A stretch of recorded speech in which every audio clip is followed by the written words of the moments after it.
So good afternoon to all. Today we'll discuss about the foraging body aspiration and its cause, diagnosis, and management. Let's start the foraging body introduction. So here the foraging body is what? Foraging body is also common problem or problem among children's and all. ये ज़्यादातर infant और toddlers को देखने को मिलती हैं, पर हाँ चिल्ड्रंस में भी कई बार ये चीज़ें देखने को मिलती हैं। इन्फेंट्स या टोडलर्स ज़्यादा जो इन्फेंट होते हैं उनको। तो क्या होता है कि इस फेज में ये फॉरेशन बॉडी का मतलब ये है कि कोई भी चीज़ उठा के बच्चे क्या कर लेते हैं अपने, they putting them in the mouth, है ना। Anything just they want to explore anything और everything by putting them in the mouth, because वो बहुत क्यूरियस होते हैं किसी भी चीज़ को समझने के लिए। तो वो कुछ भी चीज़ दो, कोई भी स्मॉल ऑब्जेक्ट हो या कुछ भी हो, they were put it in mouth and they may get aspirated or whatever the things will be happening. Okay, so here in the foraging body aspiration is that only. Okay, so let's come to the introduction. So here foraging body aspiration are common in children and can lead to serious complication. This presentation will cover cause, diagnosis, management of foraging body aspiration to the respiratory track. हमने introduction में क्या देखेंगे, जो common Leeds हैं, जो serious complication है। इस presentation में हम इसके कॉज, डायग्नोसिस और मैनेजमेंट को देखेंगे। ठीक है, तो come on to the causes of the aspiration. So here what is aspiration? First of all, let me introduce the infancy and toddlers, what they are often to be used to. Okay, so यहाँ पे infancy जो है, infancy जो है, it is the oral phase when the infant explore everything by putting them in the mouth. If small objects are put in the mouth, they may get aspirated. Toddlers are often aspirated by foraging bodies such as peanut, almond, groundnut, seed, grains, and pulses. Okay, occasionally small metallic coins may also be inhaled through. More often these are swallowed. ठीक है, toddlers क्या करते हैं, जैसे peanut, almond, groundnut, seeds, जो छोटे बच्चे होते हैं, मतलब 2-3 साल के जो बच्चे होते हैं, वो कुछ भी चीज़ उठाकर ना अपने मुंह में, मतलब बस उनको निगल जाते हैं। ठीक है, और मेटलिक कॉइन्स भी कई बार देवर इनहेल। ठीक है, और ये सारी चीज़ें सॉलो मतलब निगल लेते हैं, है ना। तो टोडलर्स के केसेस में है। तो यहाँ पे देयर सडन प्रॉक्सिम्स, मतलब इसकी वजह से क्या क्या होता है, cough with congestion, chest congestion, मतलब ऐसा लगेगा कि कुछ फंसा हुआ है कोई भी चीज़, है ना। तो कंजेशन होगा, फिर of the face and almost state in suffocation भी होगा, है ना। फिर फॉरेशन बॉडी फेल हो जाएगी, कफ्ड आउट होगा। It may be causes partial or complete obstruction of main bronchus, है ना। ये partial या फिर complete obstruction होगा, है ना, main bronchus में। फिर former result a massive emphysema, whereas the latter in massive collapse. atelectasis हो सकता है। A few days later, the child is brought to the hospital with the sign and symptoms of pneumonia, है ना। कुछ दिन बाद ये pneumonia के symptoms में भी converted हो जाता है। The next thing is another delay may result in the development of the lung abscess. यहाँ पे डेवलपमेंट होता है लंग्स एब्सेस का, तो जिसके कारण ब्रोंकाइटिस हो सकता है। ओके, फिर यहाँ पे डायग्नोसिस में it is the form of history of a sudden paroxysms of violent clinical finding of pneumonia. पहले तो मैं कॉजेज़ को बता देती हूँ कि एस्पिरेशन जहाँ पे हो रहा है, यहाँ पे एस्पिरेटेड कर रहा है फॉरेजन बॉडीज़ में, जिसमें चोकिंग हो रही है फूड इनहेलेशन में, और स्मॉल ऑब्जेक्ट की वजह से एक्सीडेंटलाइजेशन हो जाता है अमंग यंग चिल्ड्रंस। ओके, किसी भी तरह के ऑब्जेक्ट्स का, पर्टिकुलरली ये रिस्क रहता है tendency to explore object in the mouth. इनकी बस यही रहता है कि मेरे को एक्सप्लोर करना है, मतलब जो भी मैं चीज़ें देख रहा हूँ उसको मैं माउथ में लेके। अब वो इतना तो ये नहीं रहता कि मतलब उनका दिमाग इतना एक्टिव नहीं रहता कि वो चीज़ों को समझ सके, तो वो क्या करते हैं, कुछ भी अपने माउथ के थ्रू उसका एक्सप्लोर करते हैं। Next is symptoms and diagnosis. Here, the symptoms of foreign body aspiration include the coughing, wheezing, and difficulty in breathing. Diagnosis is made through the combination of clinical history, physical examination, and imaging studies such as X-ray or CT scan. ठीक है, तो यहाँ पे coughing होता था, wheezing होता था, difficult in breathing होता था, है ना। यहाँ पे क्लिनिकल हिस्ट्री लेने की जरूरत होती थी, फिजिकल एग्जामिनेशन की जरूरत होती थी डायग्नोसिस के थ्रू। इमेजिन स्टडीज होती सच एज एक्सरे और CT scan, these are come under the symptoms in the diagnosis. Okay, so here the diagnosis is, it is a very form with history, certain paroxysms of violent clinical findings of the pneumonia, collapse, emphysema, or bronchoscopy, radiology provide it is a medical foreign body।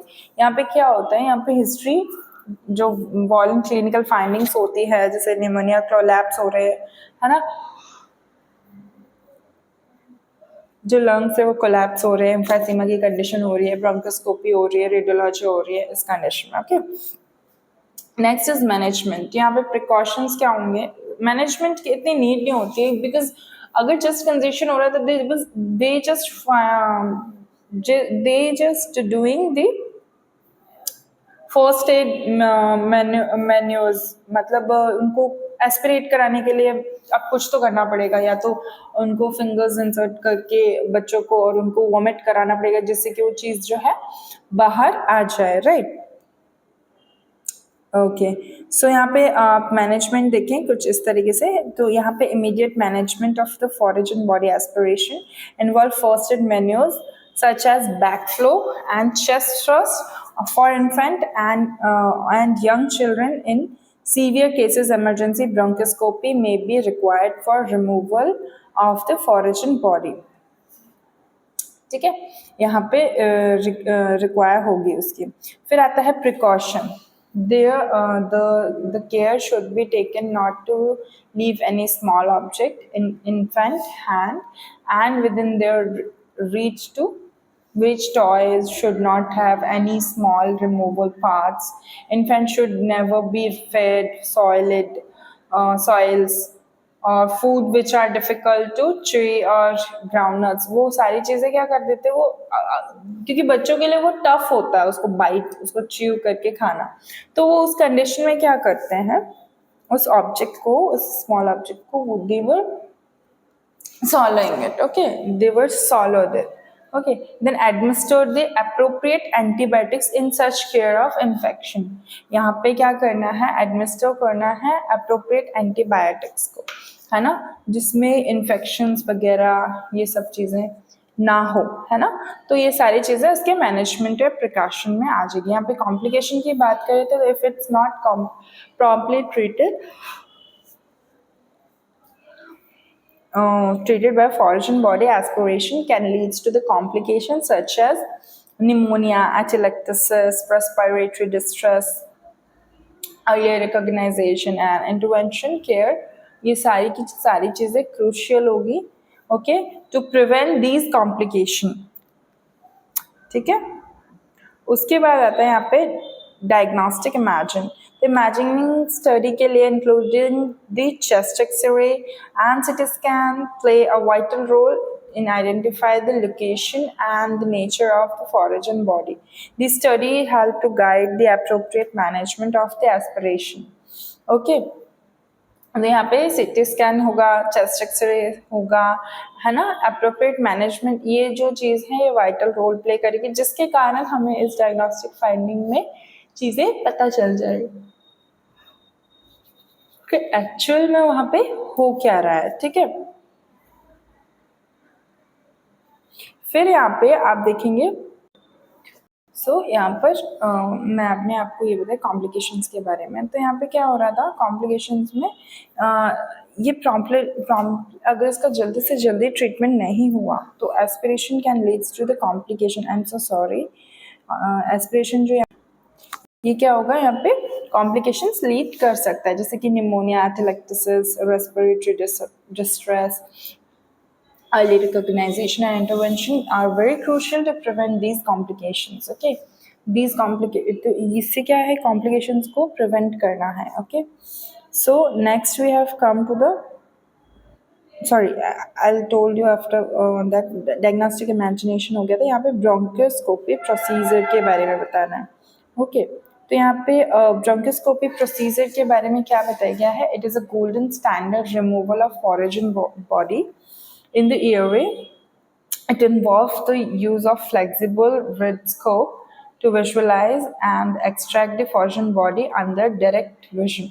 Okay यहाँ पे क्या हो रहा है, क्या होता है कि विजन के थ्रू, विजुअलाइज पिक्चराइजेशन के थ्रू जो फॉरेन बॉडी जो तुमने एस्पिरेट किया है वो क्या होता है कि मशीनरी थिंग्स के थ्रू वो क्या हो जाता है, रिमूव हो जाता है वहाँ पे, है ना, डायरेक्टली विजन होकर. और ये एक फ्लेक्सिबल सा रिड स्कोप होता है जो कि वो हम एंटर करते हैं हमारे एयरवेज में, और फिर वो जो भी फॉरेन बॉडी है, जो भी बाय द विजुअलाइजेशन वो एग्जैक्ट जो फॉरेन बॉडी है उसको क्या कर लेते हैं, हम एग्जैक्ट जगह पे ले जाके एक्सट्रैक्ट कर लेते हैं, मतलब बाहर निकाल लेते हैं.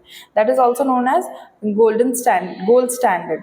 ठीक है, इसको ब्रोंकोस्कोपी कहते हैं कि ब्रोंकोस्कोपिक प्रोसीजर है. राइट, नेक्स्ट यहाँ पे क्या होता है, preventive strategies. What are the preventive strategies?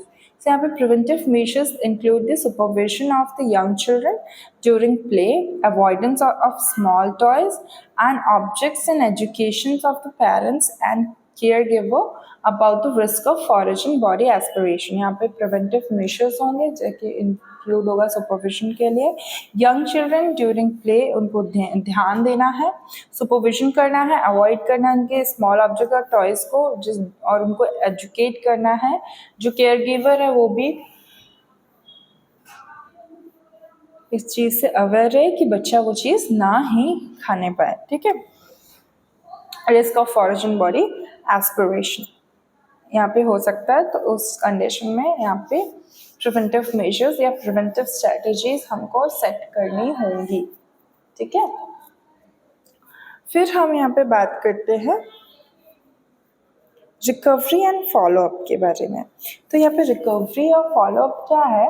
Following successful removal of the foreign body, patient में require monitoring complications such as infection, airway injury. Regular follow-up within a healthcare provider is essential to recovery.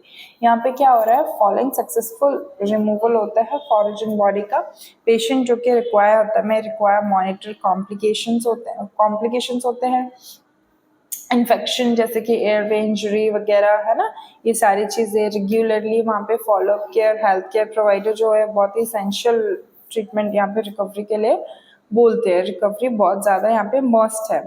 Right, to monitor the infection in the airway. ठीक है, तो यहाँ पे infection को monitor करने के लिए ये सारी चीज़ें हमको करनी पड़ती है.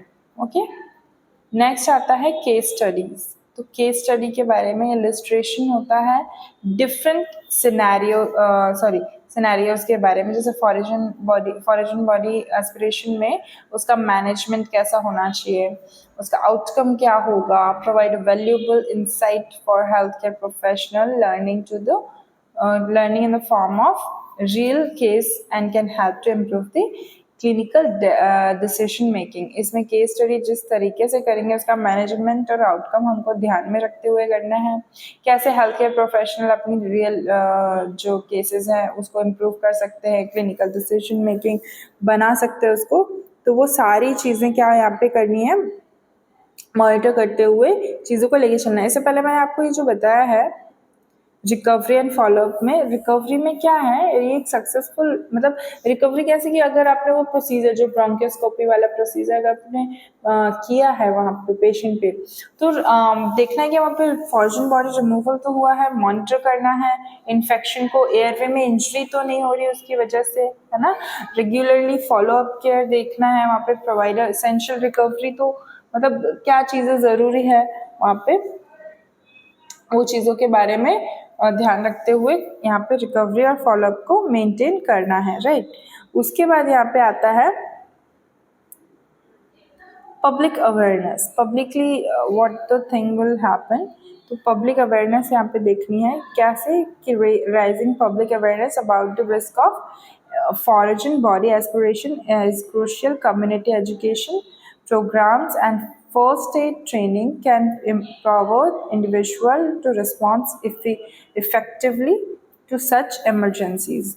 यहाँ पे कोई भी ऐसे इमरजेंसीज वगैरह है या कुछ भी है तो यहाँ पे पब्लिक अवेयरनेस फैलाना है। फॉरेन बॉडी एस्पिरेशन हो रहा है तो यहाँ पे क्रूशियल रहेगा कम्युनिटी एजुकेशन के लिए प्रोग्राम्स जैसे कि फर्स्ट एड ट्रेनिंग वगैरह, ये क्या होंगे, एम्पावर्स होंगे, ठीक है। कोई भी इंडिविजुअल इस पर रिस्पॉन्स करेगा किस तरीके से, कैसी इमरजेंसीज होगी, तो ये सारी चीज़ें क्या करनी है यहाँ पे हमको देखनी है, पब्लिक अवेयरनेस पे हमको चाहिए, ठीक है।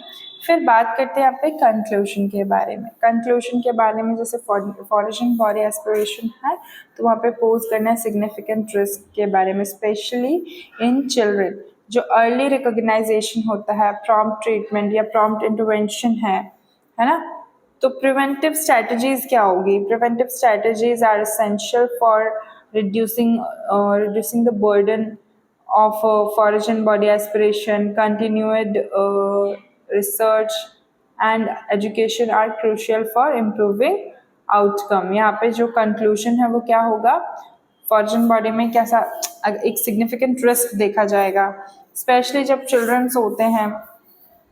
उसके फिर आता है अर्ली रिकॉग्नाइजेशन में प्रॉम्प्ट इंटरवेंशन चाहिए होगा, फिर प्रिवेंटिव स्ट्रेटजीज बनाओ, है ना। फिर इसेंशियल मतलब रिड्यूसिंग होना चाहिए उस चीज़ को, फिर बर्डन जो है वो फील नहीं होना चाहिए। और फॉरेन बॉडी में एस्पिरेशन हो रहा है तो कंटिन्यूड रिसर्च में रहेगा, इट्स एजुकेशनल और crucial improving outcome. So what we have learned about today, यहाँ पे बहुत कुछ हमने आज पढ़ा। What we have learned about today, that is foreign body aspiration. It is also common in problems among children. In infancy, it is the oral phase where the infant exploring everything by putting them into the mouth, and if a small object are put in the mouth, they may get aspirated. Okay, वो कुछ भी लेकर निकाल देते हैं बाहर, है ना। उसके बाद टोडलर्स की अगर हम बात करें तो टोडलर्स के बारे में often it is an aspirated by the foreign body such as peanut, almond, groundnut, seed, grains, pulses, है ना। These are the occasionally small metallic coins भी कई बार, है ना। तो ये सारी चीज़ें होती है, ठीक है। फिर ये या तो वो इनहेल्ड कर लेगा कफ, जो भी चीज़ें हैं, है ना वो, या फिर माउथ मतलब ये सारे कुछ निगल लेना। तो ये सारी जो प्रॉब्लम्स आती हैं हम फेस करते हैं। Next is there is a sudden paroxysm of cough with a contagious of feces, like almost in the state of suffocation, मतलब कुछ जमा हुआ सा लगेगा, वो suffocated feel करने लगेगा, राइट। मेन ब्रोंकस में यहाँ पे the former is result to the massive emphysema. ये सारी कुछ चीज़ें यहाँ पे जितनी भी चीज़ें हैं फॉरेन बॉडी एस्पिरेशन में जाती है, ठीक है।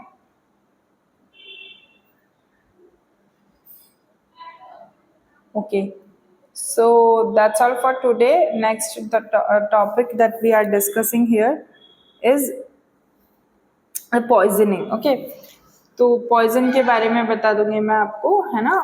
इसके पहले हमने फॉरेन बॉडी एस्पिरेशन पढ़ा, उस पॉइजन के बाद हम एक और टॉपिक कवर करेंगे, that is transfusion reaction. I guess I should completed it, मेरे ख्याल से मैंने कंप्लीट किया है, but still if I cannot found, I am checking it on the YouTube. अगर मुझे नहीं मिलता है तो मैं उसको भी बताती हूँ कि ट्रांसफ्यूजन। अच्छा हाँ, मैंने तो ये बता चुकी हूँ ब्लड ट्रांसफ्यूजन के बारे में, है ना, मैं बता चुकी हूँ ऑलरेडी, तो आप वीडियो में देख सकते हैं।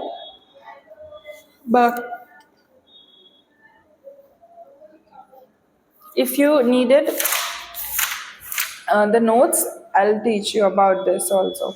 I'll post it. So thank you, class. Thank you. And do must watch this video, and please like and subscribe. Thank you.